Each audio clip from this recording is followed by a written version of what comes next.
Right. Excuse me.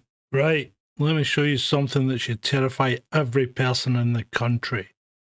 You're looking at a 5.4 acre site in the heart of London, right next to the Tower of London, sitting directly above the fiber-optic cables that carry hundreds of billions of pounds in financial transactions every single day. And the Chinese government, they want to turn it into the largest embassy in Europe, with basement plans they've redacted and refused to explain. And here's the kicker. This is where your government, specifically Labour, comes into the story. MI5, MI6, GCHQ, and the National Cyber Security Centre have been muzzled. They're prevented from submitting their security assessments because those assessments would have to be disclosed to Beijing under planning laws.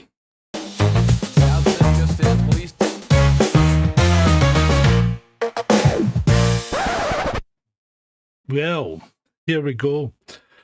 All right, thank you for joining me tonight. I'm Sergeant Grumpy, 20 years in the force, retired as a sergeant. I've investigated everything from petty theft through to organised crime, and I've learned one fundamental truth. Follow the evidence, trust nothing, and always ask, who benefits? Qui bono? Today's investigation, this is OSINT work, open source intelligence. Everything I'm about to show you comes from the public records, government documents, media reports, and freely available sources. No secret sources, no trust me bro nonsense, just methodical, standard police work applied to publicly available information. And that's what information reveals. Well, either it's the most spectacular failure of government oversight in modern British history, or it's something far more sinister. So, good evening to the chat room. If you want to chat, you just need to be a member. Remember, all you need to do is subscribe. That's all you need to do. No fees needed, no times waiting. Just subscribe and you can chat straight away, vertically or horizontally. So let me lay out the basics before we dive into the evidence. In 2018, the Chinese government paid 255 million. 255 million for a site. Sorry. For a historic site called the Royal Mint Court. That's where Britain made its coins for over 160 years. The site's got 670 years of documented history, protected heritage status, and it sits in one of the most strategically sensitive locations in London. They want to build a 65,000 square foot metre embassy. That's 24 times. Excuse me a second. I forgot to turn the slides on for the chaps on the vertical. There you go. That's 24 times larger than the current embassy on Portland Place. It would house 225 staff residencies, cultural centres, and here's where it gets interesting, extensive underground facilities.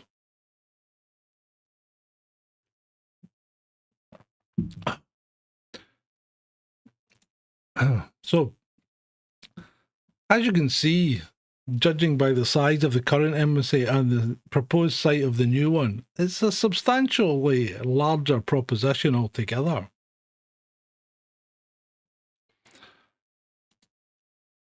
And this is where it is in relation to the Tower of London.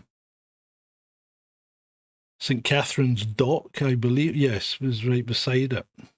Maybe there are tunnels underneath already. That's possibly true, Shanti. Possibly true. Now, Tower-Hamlets Council, that's the local authority, rejected this application unanimously twice once in December 2022, again in 2024.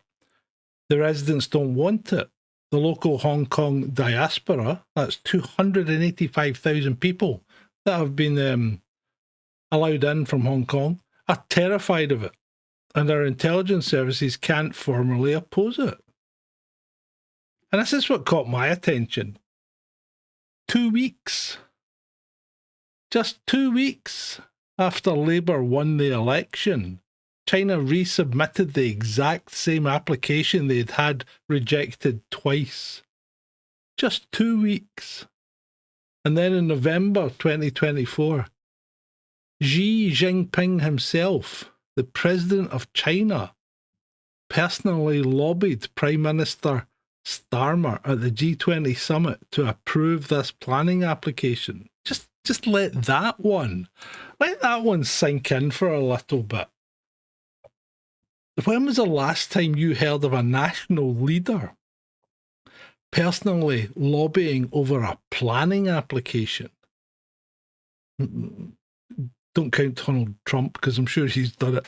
But I've spent 20 years in policing at all sorts of different levels, and I've never heard of this going on before. And I don't think this is normal diplomatic behaviour. That's the behaviour of someone who wants something very badly and is willing to spend political capital to get it. So good evening, chat room. I see we've got Espresso Mechanic, Dread Eye and Julie, Robin, good to see Robin, Shalini, Shanti. Right, before I go any further, what do you think? What do you think, based on just what you've heard so far, which isn't a lot? Where's your suspicion level? Legitimate diplomatic expansion? Questionable, but probably legal? Definitely dodgy, needs investigation? Or full-blown national security threat? I'm probably, at this point, I'm going to go full-blown national security threat, but I can understand if you were just dicing with dodgy.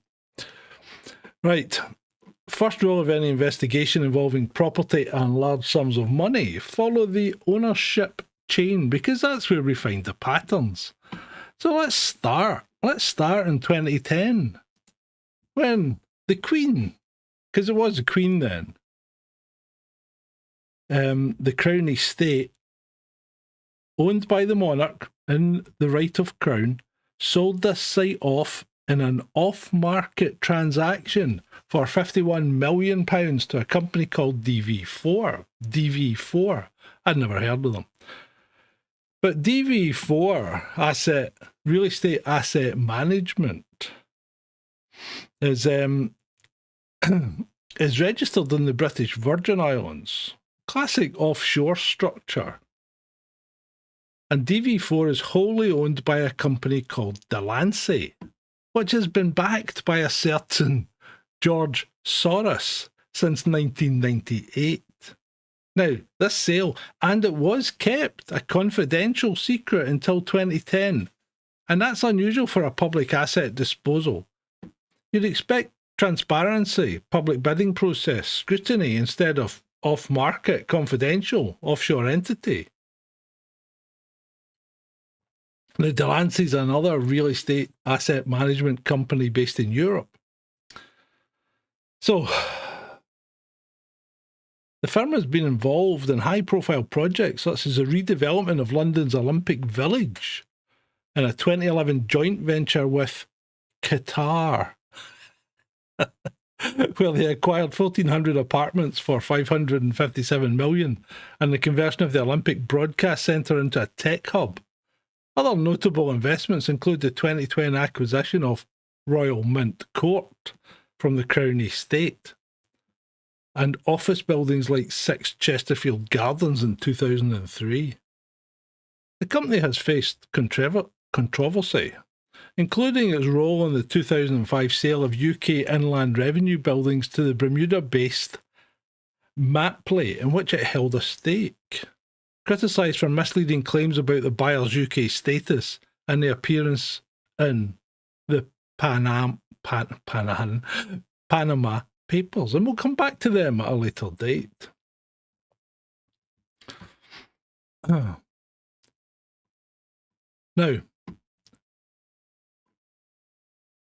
fraud allegations have emerged regarding this Crown Estate sale. I've seen references to these allegations in multiple sources, but I have to be honest with you, I haven't found official investigation findings published. So credibility rating has to be medium-low on the fraud angle specifically. But the pattern is established: offshore entities, confidential sales, unusual process.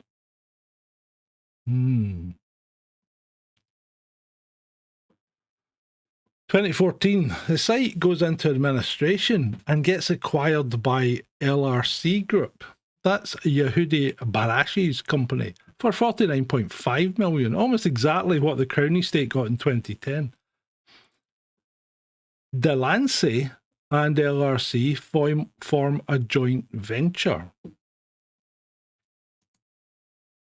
And then, in 2018, China steps in and makes an unsolicited offer of £255 million. That's a 400% markup in 8 years. Now, I don't know just how quickly the London housing market does go up, but that seems a lot.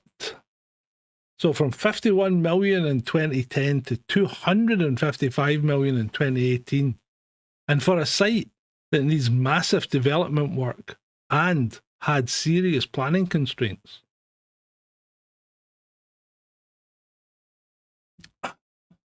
Why would China pay such a premium for a site with known planning difficulties?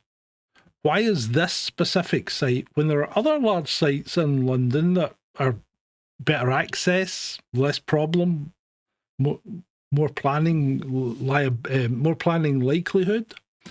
And why the urgent timeline and high-level political pressure? These questions might tell you this isn't about property value. This is about location, location, location. But not in the real estate sense, in the intelligence gathering sense. So both Delancey and George Soros appear in the Panama Papers, revealing extensive offshore financial structures. Now, that doesn't prove anything illegal. Plenty of legitimate businesses use offshore structures.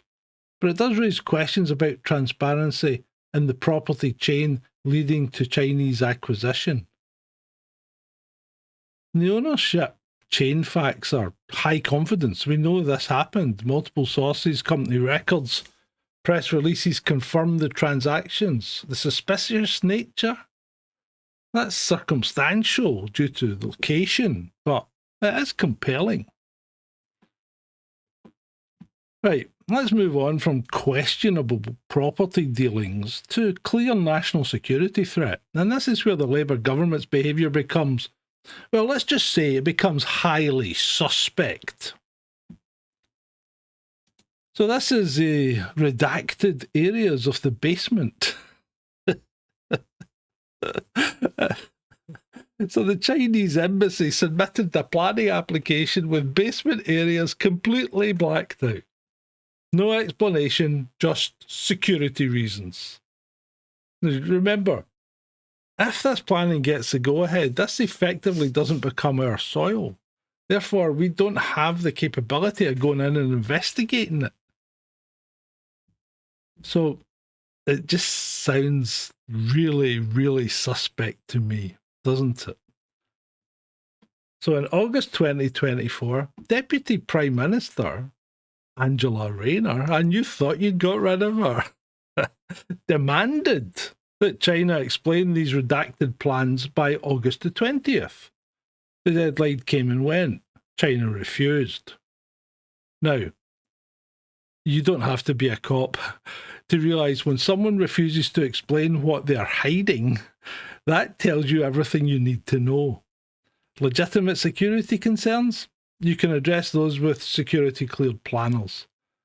with intelligence service oversight, with restricted circulation of documents. You don't just black out entire sections and say, trust us, bro.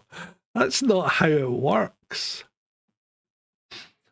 And this is the problem. See the things like telecommunications exchange, Royal Mint Court, and data center. So billions of transactions travel underneath Royal Mint Court into Canary Wharf from the data center and the telecommunications and the hubs. So the Royal Mint Court site sits directly above the fiber-optic cables connecting City of London to Canary Wharf, the world's second largest financial sector. Professor Sophia Economides from Northeastern University, who studies infrastructure security, was very clear. It's very easy to tap into those cables, and it won't be detected. Sir Richard Dearlove, former head of MI6, and we're not going to call him a conspiracy theorist, warned that the Chinese could link into cables and listen to everything. And the Canadian Security Intelligence Service, is that an oxymoron? Confirms that the embassy location creates opportunities for fibre cable tapping, requiring, and this is the thing, that requires on-site physical access. Physical access, that's the key. You can't tap fibre optic cables remotely. You need to be physically present. And what provides perfect cover for physical access to underground cables? Embassy basements protected by diplomatic immunity. So, where would we put the table tapping concern in the scale of 1 to 10? Conspiracy theory nonsense? Possible but unproven? Highly credible concern? Or a proven threat?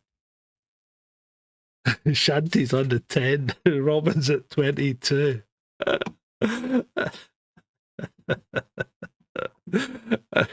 I agree.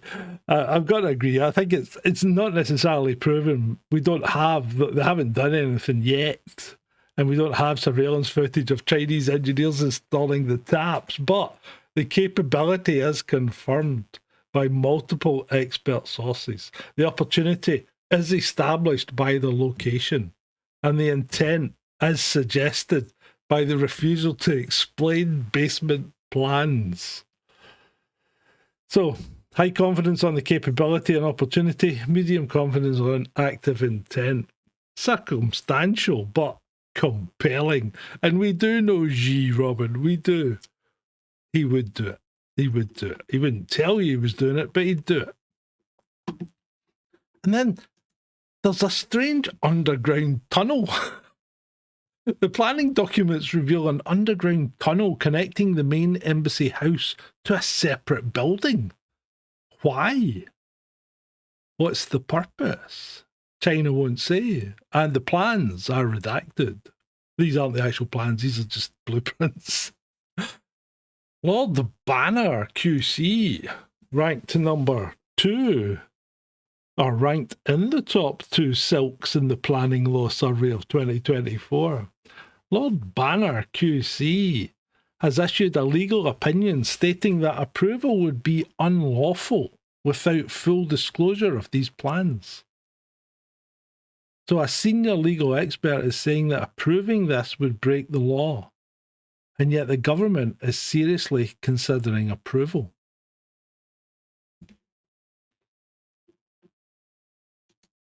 The muzzling of MI5, MI6, GCHQ, and this is a weird one, and it represents a fundamental betrayal of national security for political convenience. And we've been here before, I think only on Monday. So MI5, MI6, GCHQ and the National Cyber Security Centre, Britain's intelligence and security services, have been prevented from submitting evidence about security concerns regarding this embassy. Why? Because under planning law, any evidence submitted would have to be disclosed to Beijing. So our intelligence services can't warn us about Chinese security threats because warning us would mean telling China what we know about their operations. Well, that seems a bit silly, doesn't it? Hi, Joy. And this isn't speculation. This is documented fact. It's confirmed by investigators from the Telegraph and government admissions. So this tells us several things, doesn't it? First, the intelligence services clearly have serious concerns. Otherwise, why would they say that disclosure is an issue? If there was nothing to report, they'd simply say no security concerns identified. Second, the government chose to structure the process in a way that excludes intelligence input. Planning law doesn't require this outcome. There are mechanisms for handling classified information in planning decisions. They just chose not to use them. Third, someone made a conscious decision that Chinese access to this site is more important than British security assessment. 20 years of policing. I have worked alongside intelligence services on organised crime, counter-terrorism, the drug squads, emergencies planning, and I never saw a situation where we were told you can't provide evidence because the criminals would find out what you know. That's not how you protect the public. That's how you protect the criminals. So, any questions so far, people? Any questions? Do you like my new intro? Here's a question for you.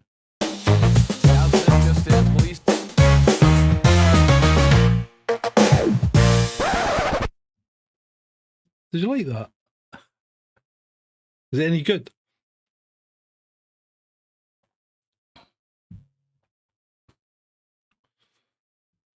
Right.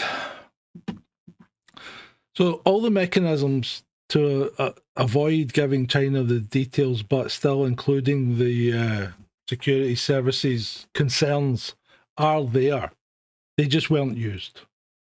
And that's a choice. That's not a legal requirement.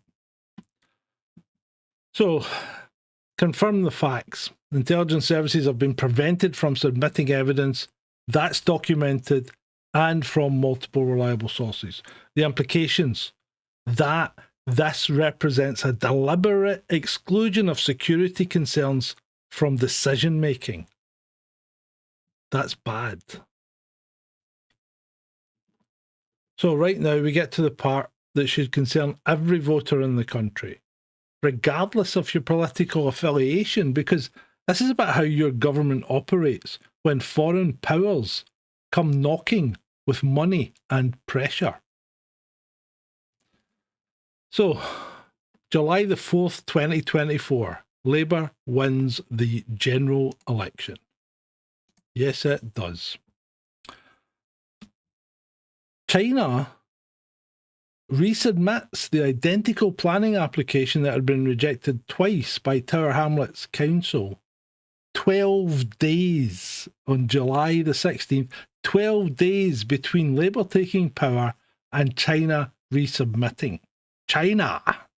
Now, when you see that kind of timeline correlation, you ask, was there communication before the election? Did someone give assurances? Was there a backhander? Possibly. Because you don't resubmit a twice rejected, highly controversial application for a £255 million site that's going to cost you substantially more than that to develop, unless you have a reason to believe that the outcome's going to be different this time.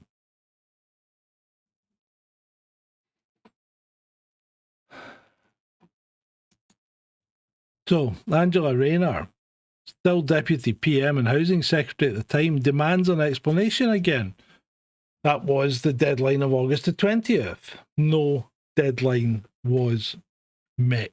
China ignored it. No consequence. No consequence to China. October 2024, Rayner calls in the application for ministerial decision. That removes it from local authority planning. That removes it from local authority control. So it's sometimes necessary for nationally significant developments, things like submarine bases, nuclear weapon stores, arms dumps, army training camps, maybe things like that. But tower-hamlets had already rejected this unanimously, and the ministerial call-in meant overriding local democracy. So, now,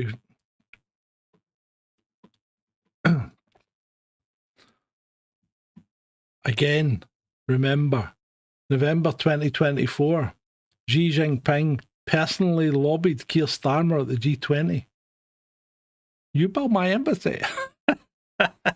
You like, we give you good food. Sorry. I am an equal opportunity mocker. But this is unprecedented. The President of China personally lobbying the UK Prime Minister about a planning application? And think about what that means. Xi Jinping has slightly more important things on his plate than one embassy planning application, surely. The fact that he raised it personally tells you this is a strategic priority for the Chinese state.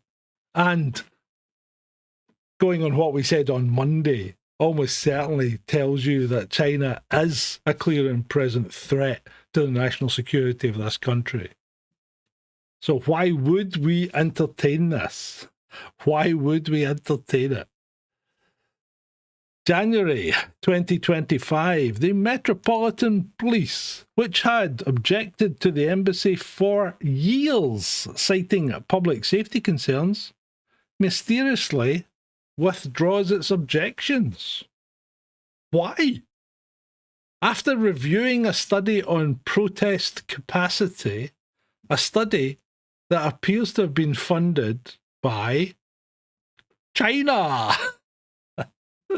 Now, I must caveat that the funding source for that study isn't definitively proven in the sources I have, so I've got to give it a credibility confidence rating of medium on that Chinese funding claim. But the timeline and the reversal, those are facts. Right, people. Detective's Corner. If you were investigating this case, what questions would you ask next? What do you think? You got anything you would ask? Follow the money to Labour Party donations? Maybe. Check if any MPs have Chinese connections? There's a good one. Look at who benefits from the approval. Who's paying who? Good one, Espresso Mechanic. Yep. Right, okay, let's carry on then. So, the Hong Kong angle. So, the next section deals with human rights and the transnational repression. And I want to be very clear, this isn't abstract policy debate. These are real threats to real people living in the UK right now. Why? Because they've already experienced Chinese surveillance and intimidation on British soil. They are terrified of this embassy. There's 285,000 Hong Kongers living in London. They fled Chinese control after the national security crackdown, and they are terrified. There's a £100,000 bounty notice on Hong Kong activists living in the UK. £100,000 for information leading to their delivery to the Chinese embassy. Delivery, not arrest, not prosecution, just delivery. Kind of transporterish, isn't it?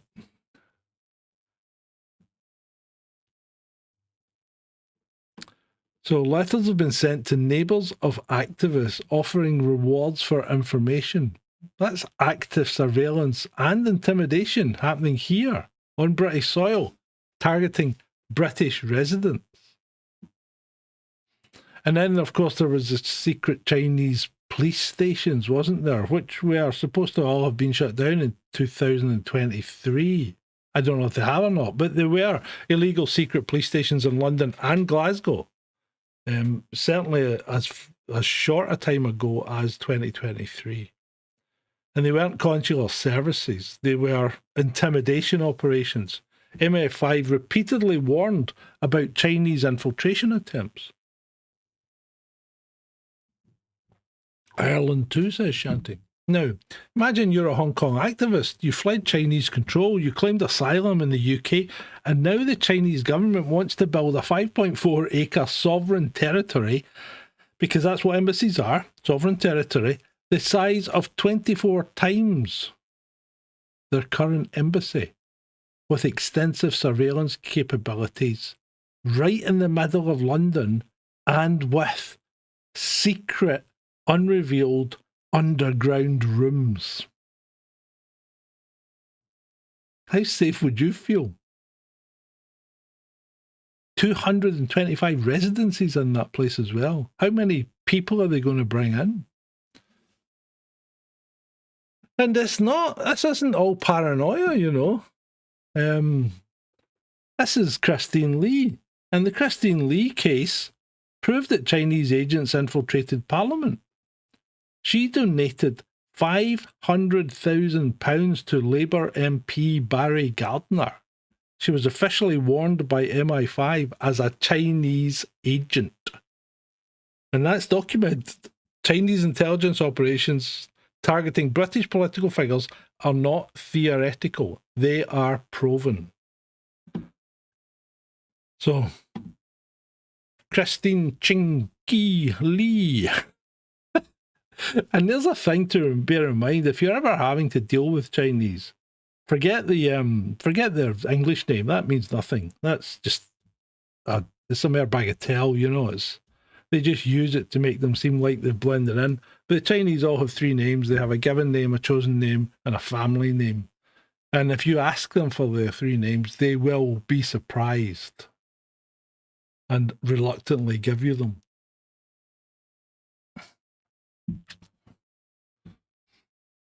And I mean, people say the Chinese don't really, you know, they've integrated well, but they haven't really. They keep themselves very much to themselves, and they deal with a lot of things internally that you probably don't want to know about. But being in the police, you tend to get sight of some of these things. So the Chinese certainly aren't as what would you say? I don't know. What would you say? They keep themselves to themselves. They don't really involve other people if they can avoid it. They really try and not. This is Barry Gardiner, isn't he a lovely chap? £500,000 to Barry Gardiner. Donated £500,000. Anybody wants to donate something to me? Feel free. Kofi.com/Sergeant Grumpy. All donations appreciated everywhere and every time. Right. Should the Hong Kong people's security concerns be a factor in the embassy decisions? You know, we allowed them in because these people were being persecuted under Chinese rule after we gave Hong Kong back. Hong Kong was our colony. Were the people that lived there effectively British? They were. I mean, I lived in Hong Kong. Certainly when I was in Hong Kong, it was very much under British rule. And it was a little bit of England in a foreign land. So, what do you think? Robin, I think, says no. £1 per Chinese person.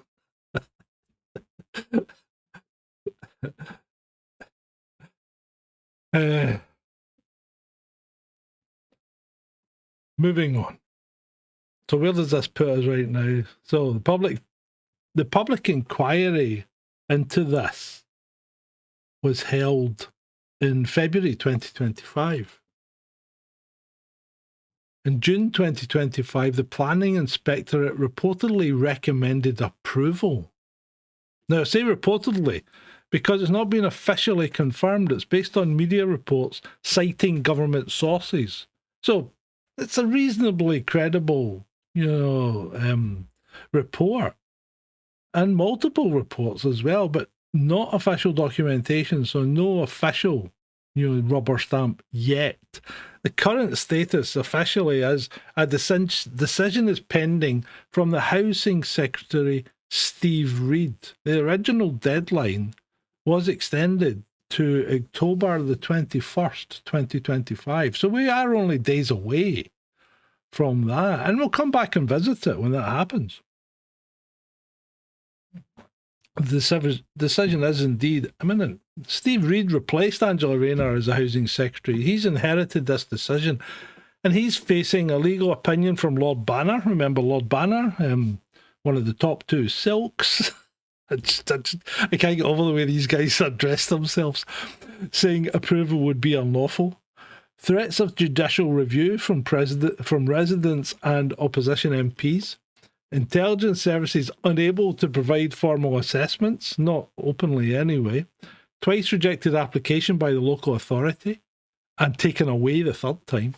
Massive public opposition and direct pressure from Xi-Jinping.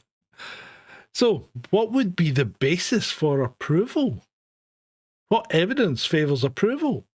When security concerns are unaddressed, the redacted plans, and no explanation. Intelligence input is excluded. The services have been muzzled, maybe muddled as well. Local democracy has rejected it twice, not once, not twice. Legal opinion states it would be unlawful, and human rights concerns are documented. China doesn't have a great record on human rights. The only argument for approval seems to be if China wants it and we don't want to upset China. That's not planning policy. It's not security assessment. That's capitulation. And we've seen this before. On Monday, didn't we? Starmer is a traitor to the UK. Every point that something comes up that China wants, he appears to be capitulating. He's bought and paid for. So what should Mr. Reed do? Should he reject the application outright? Yes, he should. Should he delay it for a full security review? No. China shouldn't be allowed anywhere near this site. It's way too sensitive. Should he approve it with conditions? No. China shouldn't be allowed anywhere near this site. It's way too sensitive. Should he approve it as recommended? No. China shouldn't be allowed anywhere near this site. It's way too sensitive. What do you guys think? So we've gone through all the evidence, and we've gone through it fairly quickly, which isn't bad. So I'll give you my professional assessment of what I think based on my investigative experience. So let's look at, in fact, is this the Labour Party these days? Is this the Labour Party? So let's look at the high confidence findings. Chinese purchased it for 255 million. That's confirmed. It's a done deal. We know that. The basement plans have been redacted and are without explanation. That is confirmed. The government have confirmed that in correspondence. Xi Jinping personally lobbied keir-starmer. That's confirmed. Diplomatic records confirm it. The intelligence services are unable to respond. That's confirmed. The government has admitted it. The site sits above critical financial infrastructure. That's confirmed. Expert analysis. The Hong Kong diaspora fears based on documented threats. Well, that's confirmed. MI5 have warned about that, and there are proven cases. And the application was resubmitted 2 weeks after Labour Party won the election. And that is obviously confirmed as well from the planning application. So, the Planning Inspectorate, the medium confidence, the Planning Inspectorate have recommended approval. It seems that that is likely, but it's not yet officially confirmed. The China-funded study influenced the police withdrawal. That's likely based on the timing, but not definitively proven. The cable tapping capability, it's certainly, the capability and the opportunity are confirmed. The active intent is circumstantial, but it's a no-brainer. Low confidence findings, the Crown Estate sale fraud. There are allegations around it, but we can't get any official findings on that. Soros had no direct involvement in the 2018 Chinese sale. Historically, Delancey investment confirmed it. No evidence of involvement in the Chinese transaction. So, my assessment based on the evidence. The size is disproportionate, the location is strategically critical, the basement plans are deliberately obscured. The timeline shows political coordination, the intelligence services are excluded, the local democracy is overridden, and the human rights implications are severe, particularly for the local Hong Kong diaspora. Could it be just an embassy? Possibly, but Occam's razor with a twist. The simplest explanation that accounts for all the suspicious behaviour is that this facility is designed for intelligence gathering and surveillance operations beyond normal diplomatic functions. Now, does that mean it's a spy dungeon? Well, I can't prove it with the evidence available, but here's what we can prove. The British government is proceeding with approval despite not knowing what's in the basement. Would you buy a house without knowing what's in the basement or the loft? The intelligence services that do know the threats can't tell us. Labour rushed the process after taking power. China applied unprecedented diplomatic pressure, and every security check that should have happened was either blocked or bypassed. From an investigative standpoint, that pattern of behaviour is not consistent with legitimate process. That's consistent with a fix. So, and specifically regarding Labour's role, which we're focused on a little bit here because it is major, the timeline is damning. 2 weeks after election, resubmission. Police withdrawal after years of opposition. Intelligence services muzzled, local democracy overridden, ministerial call-in despite clear rejection by the local authority.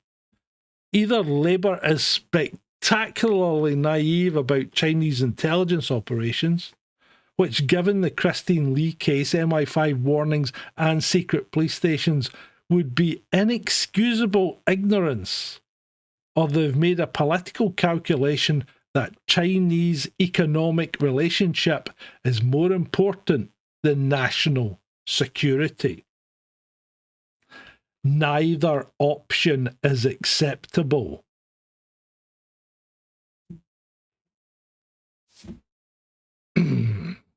Right, there we go. So, that's us. We've done that. Anything you want to talk about in the chat while you're in? A couple of questions from me. New start. Did you like it or not? Just go straight into it. New intro. Did you like it or not? Shalini's already said she loved it.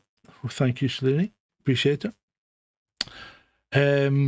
What do we want to talk about next? So I will serialize Monday's events into, I think it's going to be 6 videos for Mondays, into short, sharp segments that you can view as a mini-series or as a standalone. I don't know if you've tried them out at all, but certainly they're getting good views. The one I did, the one that was published on, when did it publish? Was it Tuesday? Anyway, the one that was published has had great views. And the one published before that has had great views. So they're doing quite well. Beats and Tate says somebody's a hater. Oh, Shalini doesn't like Chinese food. Oh my goodness, how can you not? There could be monsters. Indeed, there could, Shalini, under the bed or in the basement. So I've been doing more research into the channel, and apparently I shouldn't start with the musical intros because they're killing the retention. So we'll see how that goes. Obviously, all this blather that we do at the, well, we used to do at the start and the end. So we're just going to do it at the end now. If you want to catch my attention while I'm sounding off going through these things, put in a super chat. That always gets my attention. Doesn't it, Shalini? You did it, and you get called out straight away. So you want to ask me a question, stick in a super chat, and I'll, even if I'm in mid-flow, I'll address that. Other than that, if you have the patience, then I'd appreciate it if you could wait to the natural breaks and the natural audience interaction segments. So that would be good. So what happens if it's approved? What happens if this is approved? You get 5.4 acres of Chinese sovereign territory with an unknown underground capability. Diplomatic community protection sitting on critical financial infrastructure in the middle of a 285,000 strong Hong Kong diaspora community that's already being threatened. Best case scenario? Some really big embassy. Worst case? Becomes a surveillance and intimidation hub that we can never inspect because of diplomatic immunity.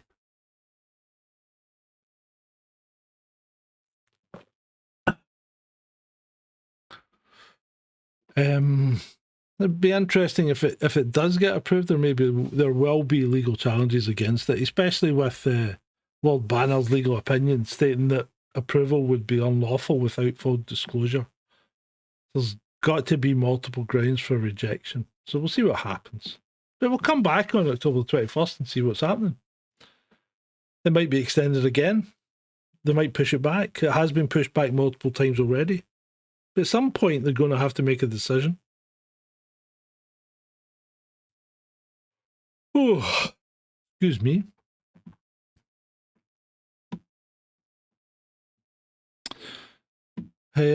Is there precedent for rejecting foreign embassy applications? In fact, most countries maintain significant control over embassy locations, their size and their capabilities. The US Embassy in London went through extensive security review. The difference here is the exclusion of security input, not the scrutiny itself. There's no security input into this one. Could MI5 leak their concerns? There's a good question, isn't it? That would be illegal. But funny you should mention it, because the Telegraph got information about intelligence services being muzzled somehow, didn't it? Intelligence services finding ways to warn the public without officially warning the public. Kind of happens. Intelligence service turning around and blaming the government. That kind of happens as well, doesn't it? So it'd be interesting to see what happens. What about this Christine Lee case? I actually haven't really looked into that in any great detail. Do you think that would be worthy of a video? £500,000 to one MP. £500,000 to one MP. What else is there? It might be worth that. Maybe worth me having a little look through that. Electoral Commission records, parliamentary registers, think tank funding. Huh? That could be something that's worth looking at. And what's going on with Labour in China? Why are they so nicey, connected? That's just bizarre. Oh, another question. How's the audio tonight? Different microphone? Just trying it out to see if it makes a difference or it's worse or better. You can let me know what you think. Does it sound okay to you? Is it clear enough? Apart from my voice, that is, which is rubbish. But I'll try and improve that. Right. What should we do next? Chinese political donations deep dive? Crown Estate sale investigation? Nah, probably not. Labour-China policy analysis? What about the Hong Kongese? Should we look at them? I don't know. What would you like me to look at? If you don't have an answer right now, stick a comment in the chat, or not, stick a comment in the comment section, and I'll get to it. What something cheerful? What people don't like? I mean, the news isn't cheerful. What would you want? I mean, like, and we'll cover it on Friday. But look at Palestine. You know, they have a ceasefire, and what do? They start shooting each other internally. I mean, these guys are nuts. They're freaking nuts. Right. So that's the China Super Embassy investigation. 255 million for a 50 million pound site. Redacted plans, muzzled intelligence services, political pressure from the very top, and a Labour government that seems to be determined to approve it despite every red flag anyone could throw at them, including that one with the yellow stars. The evidence is public, the sources are documented, the timeline is damning, and the decision is imminent. We've done our job. We've laid out the facts, assessed the credibility, connected the dots. Now it's over to you. Share the investigation. Contact your MPs. Demand transparency, and pay attention to what your government does in the next few days. Because if they approve this without addressing the security concerns, without explaining the basement plans, without intelligence input, then you'll know exactly where their priorities lie. And it's not with British national security. Because Hatchie, you're in just too late, mate. I'm just about to close this down. So if you found this investigation valuable, hit subscribe. We do OSINT deep dives on government corruption, political wrongdoing, and investigations the mainstream media won't properly touch. Evidence-based, source documented, no trust me bro bollocks. Follow on for social media for updates on the case. I'll post immediately when the decision drops, obviously, and we'll do a follow-up stream analysing what happens next. Remember, sgt-grumpy.com has most of the documentation. It's a bit behind at the moment, but we will get there. If you've got any leads, documents, or information on related cases, contact details in the description or on sgt-grumpy.com. Former police, current investigator. I know how to handle sources. I'm not going to tell anyone who sent me what. Nobody's going to find out. Not from me. Stay sceptical, trust evidence, not politicians, and remember, they count on you not paying attention. Don't give them the luxury. Right. Cheers, guys. It's hump day. I hope it's been good to you. We'll see you either tomorrow. Well, we'll have something for you tomorrow, and we'll definitely see you on Friday night. So take care. Good night.